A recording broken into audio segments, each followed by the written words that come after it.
You're listening to the Downeast Mike podcast, the quirky little podcast from Maine. And now, your host, Downeast Mike. Why, good morning, everybody. This is Downeast Mike of the world-famous Downeast Mike podcast, coming to you live from Downeast, Maine. This is Downeast Mike episode 114, news and commentary for Friday, February 2nd, 2024. It's Groundhog Day, but I think they're calling it something else now. I don't know if that's because of the little marmot there that they're trying to protect or what, but they did give him I think they're giving it a different, they want to retire him or something, do an algorithm. Our motto here at the Downeast Mike podcast is some of this is whimsy, some of it's true, and the interpretation of it all is entirely up to you. We have no mean words, just wholesome goodness from Downeast Maine. It's a historical, literary, auditory candy store, and we ask if you heard the bells on the door when you came in. We do that just to get warmed up a little bit. Today's episode, oh, this is a good one. We got raw eggs and Israeli oranges. We have, that was 1978. We have Russian nuclear satellite crash, Social Security swindle from 1938, and then white Leghorn Pullets. Remember Foghorn Leghorn? I say you're a chicken hawk. It's something like that. That's kind of like a bi-weekly bird, is the white Leghorn Pullets. Let's go to, it's happy birthday to Rick in Portland. He's somewhat recently retired. He likes to work with wood, and he's got a lathe. He made a home-built DIY lathe that he uses to turn out spindles and stuff, and he makes furniture. I guess it's quite elaborate. It's got designs inset, like walnut insets, little designs of woodland scenes that he imprints on the bureaus and stuff that he makes. And the biggest part of his day is the most difficult part of his work. He used to be a doctor or something, Dr. Rick in Portland. The hardest part of his day is getting the equipment out the door, because he's really book smart.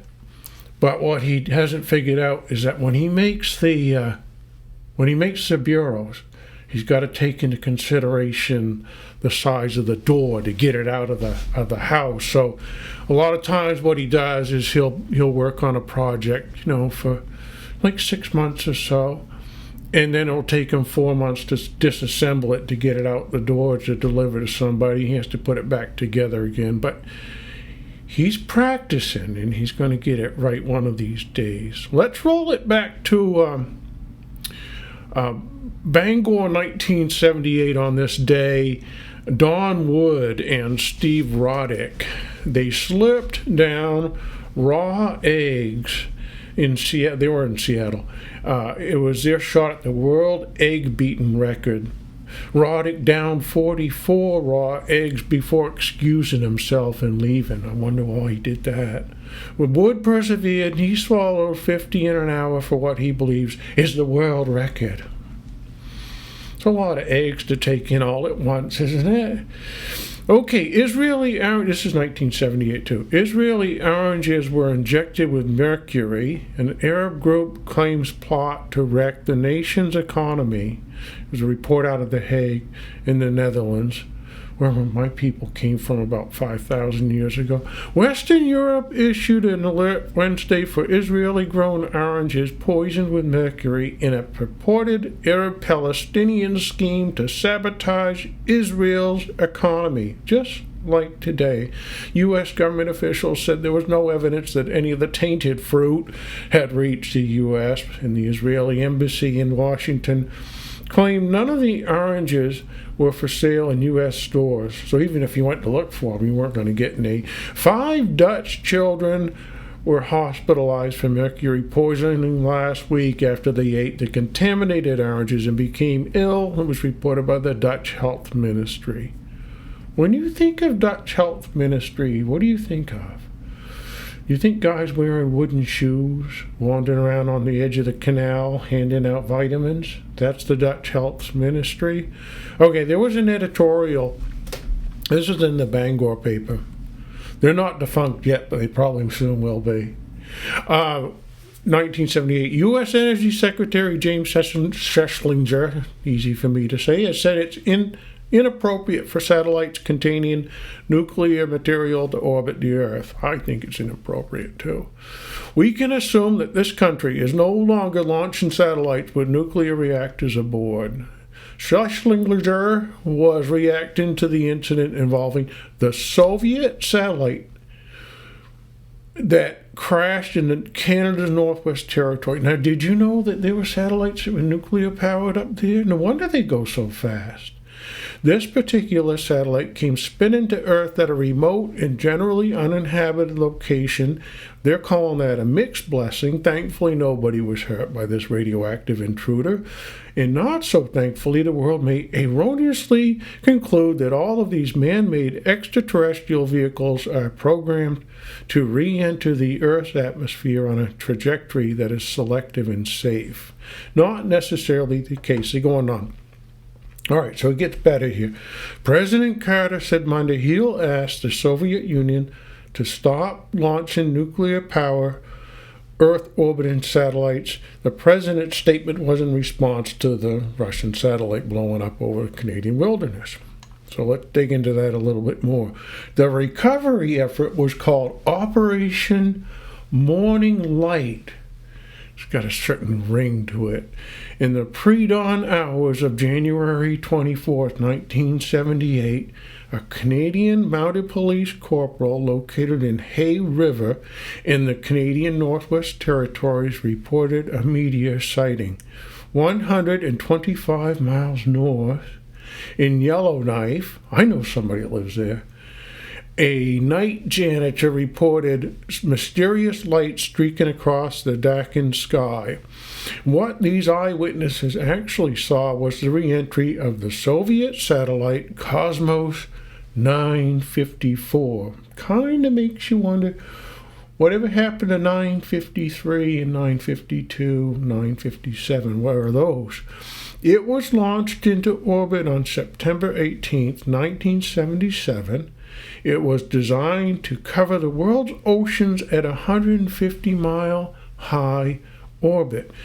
The cylindrical satellite weighed approximately 4.4 tons, about two times the plow barrow. It contained a nuclear reactor, no problem, to generate power, and although it did not pose an explosive danger, the reactor produced radioactive isotopes including strontium, cesium, and iodine. Iodine's good for you. There's one part of it if that landed on you. And it shows a picture here of some guys wearing like furry coats and stuff wandering around. The North American Aerospace Defense Command, it's NORAD, isn't it? The organization that tracks all the satellites and debris orbiting in space, first noticed Cosmos slipping in its orbit right after its launch. And then they think, well, this is dangerous, this is not good. So they started alerting people. So they're actually paying attention when their nuclear satellites falling our way.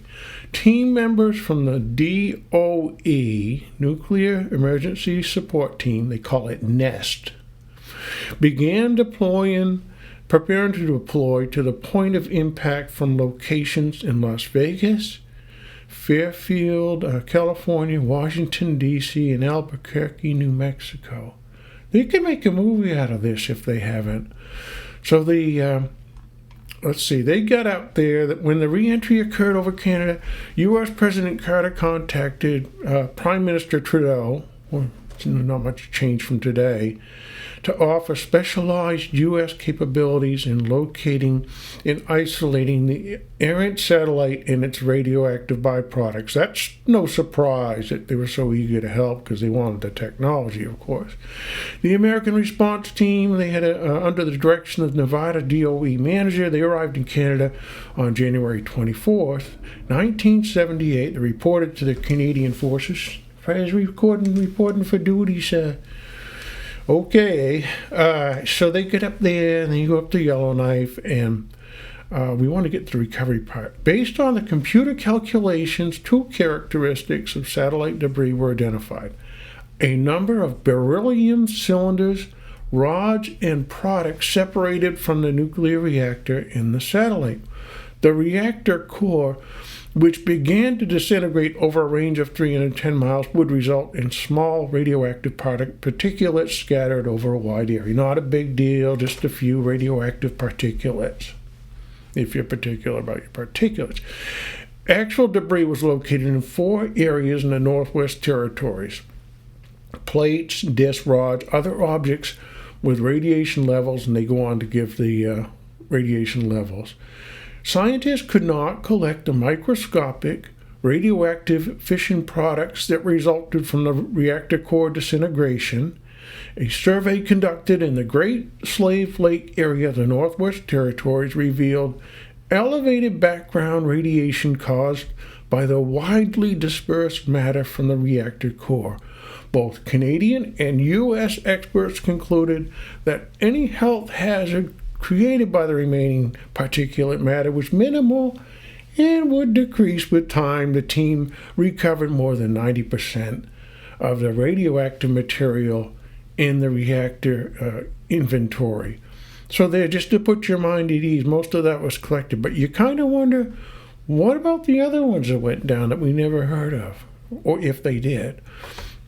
And then we found the settlement of the claim where Canada sued it was the USSR at the time. Canada sued them, and the government of the Union of Soviet Socialist Republics shall pay to the government of Canada the sum of 3 million Canadian dollars in full and final settlement. So what the Canadians didn't get there was that they should have been paid in rubles, and just getting paid in Canadian dollars. What's that?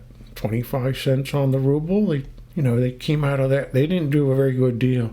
So they went to the International Court of Law to get payment on that one, and they got paid off. But you have to wonder if that real reactor itself is lying around somewhere.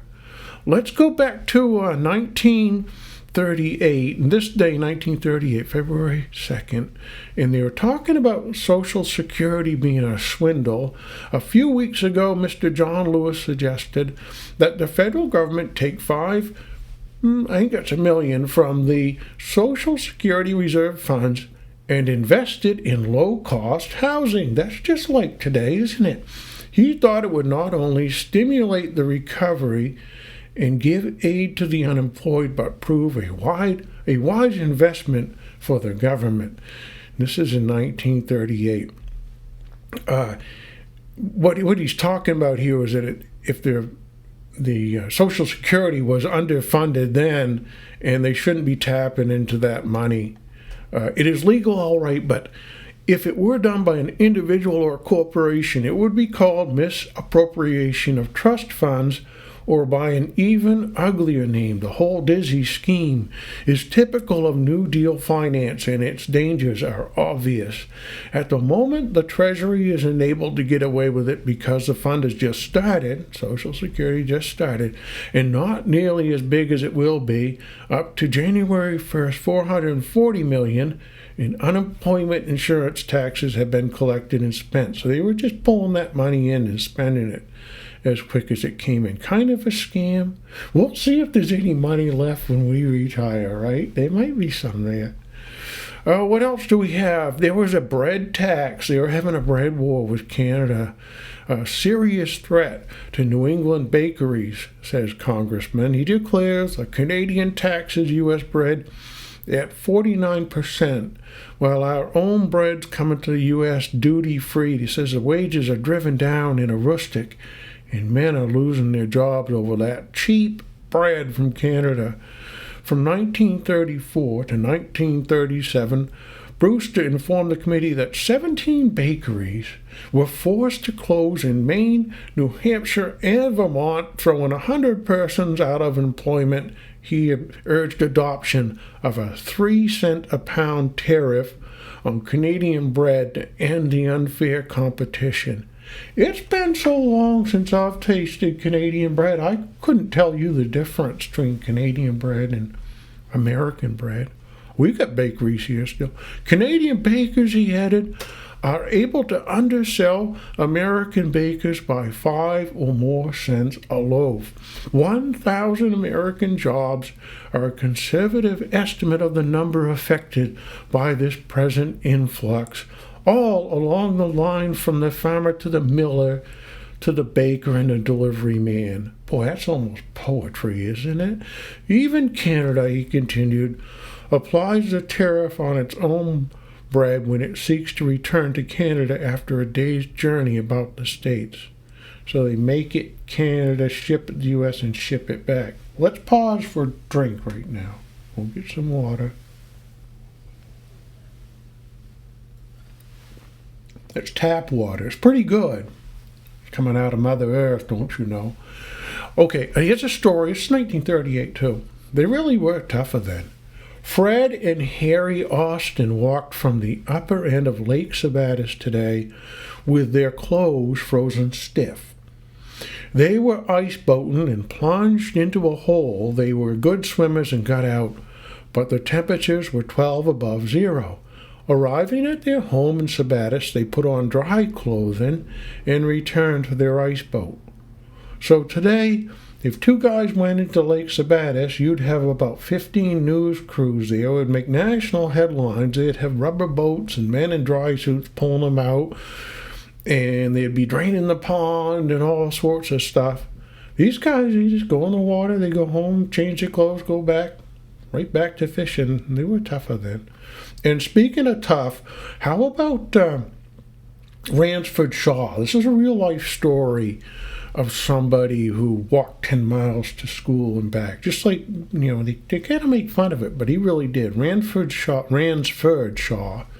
he was a Holton attorney in 1938. He was 81 years old at the time of this article. He recently recalled his early education and the hardships attending acquiring his education. In his youth, he attended the old Holton Academy, now Ricker Classical Institute. All institutes are a little bit suspect, right? You don't want to be associated with going to an institute. Anyway, twice a month he walked to and from his home in Mars Hill, a round trip of some 10 miles. He was accompanied on these long treks, often ever over deep winter snows and in sub-zero weather, by another Holton Academy student, Dr. A.J. Fulton, who's now living at the age of 85 in the town of Blaine. These two school lads of long ago cooked their own meals in their room together while they were attending Holton Academy, and now they often get together and talk of their school days when the county was young. Mr. Shaw had the ambition to go to college, but he didn't have $50 to get into Bates. He studied law in the office of a prominent Holton lawyer and was finally admitted to the bar. He served in both the House and Senate. In the state legislature, he was a register of probate. They go on and list all the things he did. He is quoted relative to the future of a rustic. Our soil here is exceedingly fertile, and I feel that it is suitable for many other crops besides potatoes. Well, that was 1938, and I don't know how much. Do they do broccoli there now? There is as much undeveloped land now available for small farms as the vast tract already cleared and utilized mostly for potato raising. It'd be the salvation of a rustic to have this undeveloped land taken over by sustenance farmers who would raise diversified crops such as vegetables and grain.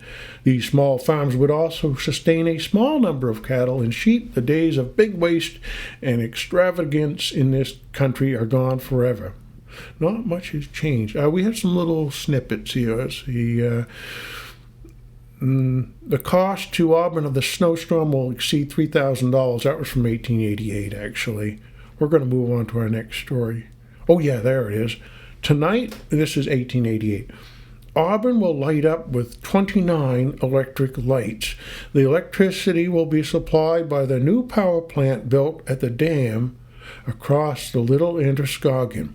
The Lewiston and Auburn Electric Light Company has a large number of applicants for power, and a great many citizens have applied for incandescent house lamps. That's a good story, right? Electricity, 1888. How are we doing on time here? We're doing okay, right? We can plug along. How about this one? This is from 1974, but it's recounting bedtime in the earlier time, like the 1850s or 60s. As soon as it was dark under the table, it was bedtime in the long ago, when candles lit up the old raftered kitchen and firelight flamed in the fireplace under the chin-high mantel. That's what we got going on down below, the little fireplace and then the chin-high mantel. It's an interesting height measurement. The tall, hooded grandfather's clock struck the sleepy hours in its corner. Father rose from his creaking ladder-back chair. That would be me.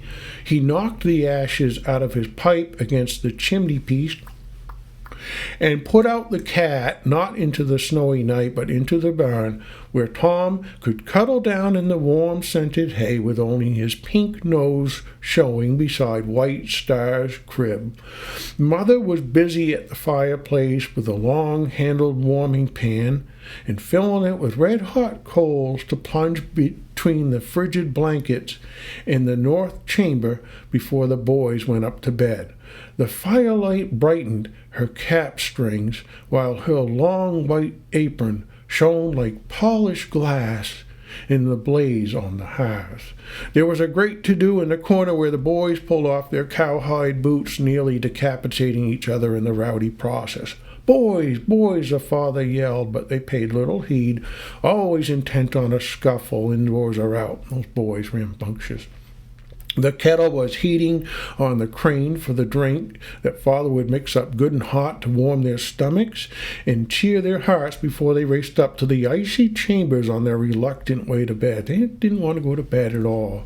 From the upper closet beside the chimney, father drew out the fixings, and having stirred and mixed the hot drink, they all had a sip from the gay-flowered mug before father drained its contents with a long-drawn "ah." Fortified thus, he reached up for the high candles on the mantel shelf. The little girls were dawdling over the task of tying up hot bricks in flannel. Into the parlor bedroom they followed mother, where the white canopy loomed like a ship's great white sail against the darkness.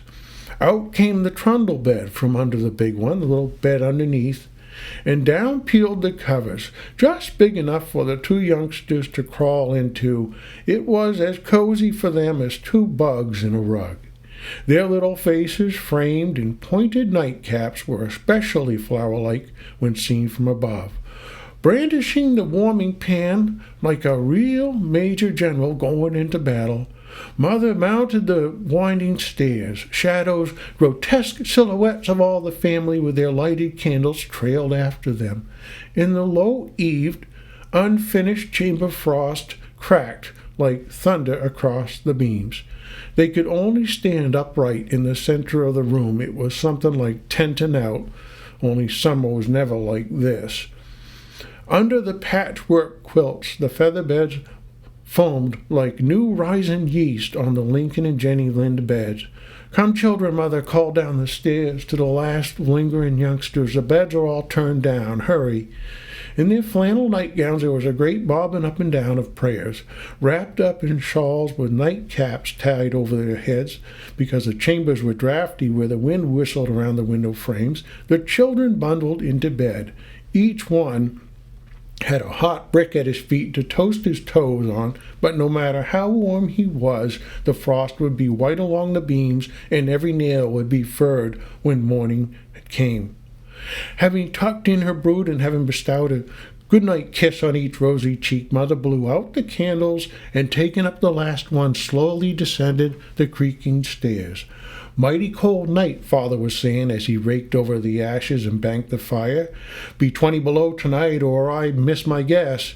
"Already is," Mother remarked as she moved a few plants and little pots of herbs away from the window, where Jack Frost was busy with his magic traceries. The wind whistled around the corner of the house, came up quick, and gave the structure a shove with his iron-clad shoulder.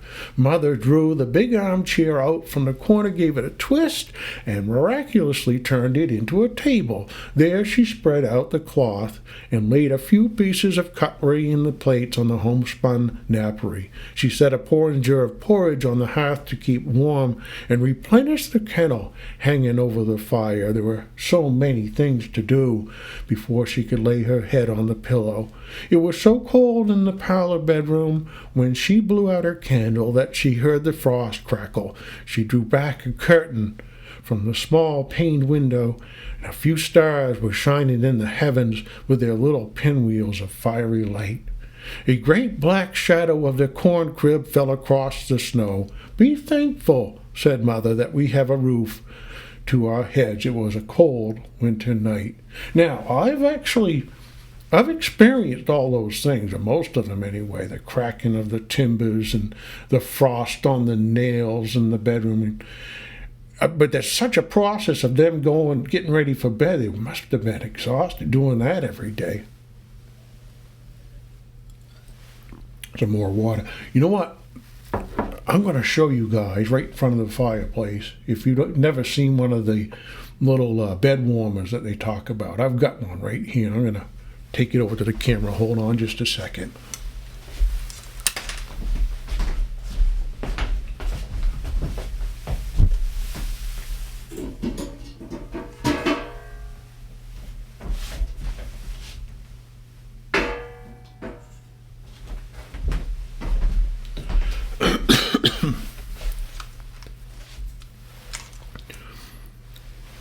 I guess you can't really see the whole thing. Let me lift that up one more time.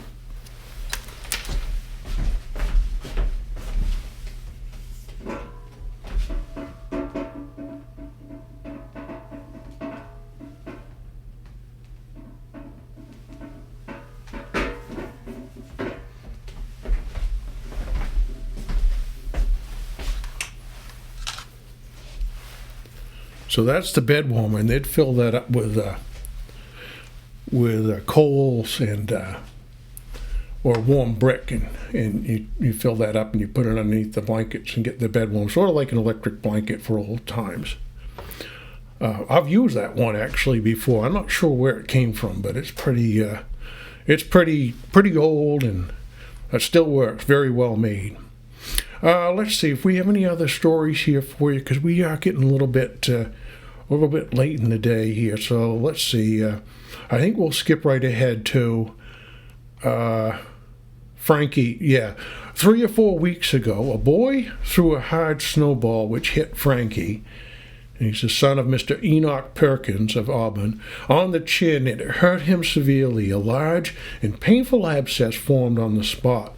For about 3 weeks, the little fellow had subsisted on a few spoonfuls of nutriment daily, not being able to move his jaws, and was almost starved when a surgeon decided to lance the abscess on Thursday. The boy was very weak but had a good night's rest, and he's now convalescent. It was a serious result of rough sport. That throwball, this snowball is very bad. We're going to go to, here's our final story. Okay. Granville Gould of Turner is said to be the most enthusiastic poultry raiser in this vicinity. Mr. Gould was formerly a Lewiston mechanic. He became an invalid, and he moved on a farm to better his health a few years ago. He has 50 as handsome white Leghorn Pullets as ever broke through 50 eggshells, and he says they have nearly supported himself and his wife during the past year. With the eggs they laid, in 9 days, he bought a nice barrel of flour. At one time last summer, they lay 24 eggs daily at this unfavorable season. And it's not surprising that Mr. and Mrs. Gould are on very intimate terms with their pullets. They are all named, and every pullet is acquainted with its address. Mr. Gould's hen house is as neat warm and cozy as love in a cottage. It is equipped with the modern conveniences for poultry. There are snug boxes for the pullets to lay in and boardwalks leading to the boxes for the pullets to walk on. A gentleman who called on Mr. Gould one of these cold days found a handsome rooster in the wood box of Mr. Gould's kitchen.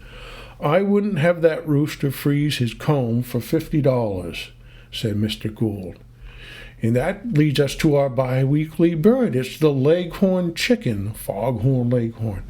The Leghorn Livornese is a breed of chicken originating in Tuscany and central Italy. They were first exported to North America in 1828 from the Tuscan port city of Livorno on the western coast of Italy. They were initially called Italians, but by 1865, the breed was known as Leghorn, the traditional anglicization of Livorno. And it goes on about being introduced. The origins of Leghorn are not clear. It appears to derive from light breeds originating in rural Tuscany. And we wanted to get down to they have three colors, black, white, and brown. They have a rose comb, light and dark brown, were added in 1883, and then it goes on about the different types. And we want to get to their weight size is 5.3 to 6 pounds. And according to the British standard, full-grown one weighs about 7.5. That's a big chicken. They're good layers of white eggs. They lay an average of 280 per year, and sometimes reaching 300 to 320 with a weight of at least 55 grams.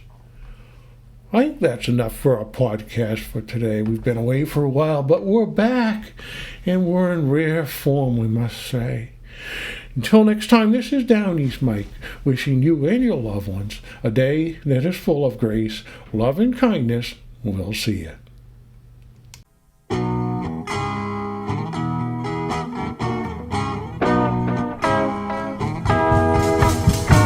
The sun's up. I've gotta get my buns up. Climbing the walls and feeling like an animal. That's not who I am. Oh, 'cause I'm just a character in a movie. I never know my place. Oh, I've got the salt water running beside me. The wind is in my face. I'm fine, I'm fine. I'm really fine. I'm doing fine. 'Cause I'm surfing here. I'm surfing in the winter time.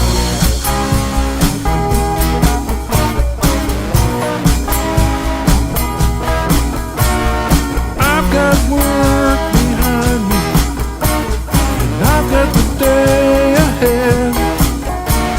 Someone just told me off, but I don't care what they say.